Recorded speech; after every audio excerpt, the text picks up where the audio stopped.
Je dis souvent, l'intelligence artificielle, ça génère pas de délinquance, ça n'en crée pas qui n'existait pas avant, mais ça permet de la massifier, ça permet de l'améliorer et ça permet de le mettre à disposition de n'importe qui.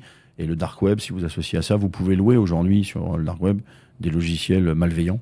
Vous Oui, pouvez maintenant avec un c'est prompt, presque un SaaS. Hein, voilà, un prompt IA, vous allez poser une question en français, ça va vous générer du code, alors plus ou moins de bonne qualité, mais enfin vous allez pouvoir faire peut-être une attaque avec ça.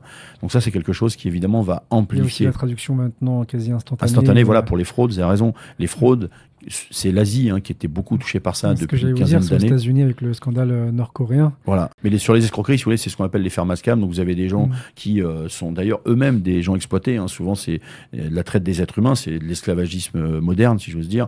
Des gens qui sont parqués dans des tours, dans des garages, et qui en fait vont escroquer des gens. Avant qu'on puisse traduire, ils ne pouvaient escroquer que des gens dont ils parlaient la langue. Donc ça limitait Mm. l'exposition occidentale. Et maintenant, c'est vrai qu'on peut traduire instantanément. Vous apercevez que ça explose en Occident. Et vous avez, je dis souvent, des victimes au debout de la chaîne. C'est-à-dire des victimes qui sont exploitées par des groupes criminels d'un côté et des victimes à l'autre bout qui se font arnaquer des milliers Mais d'euros.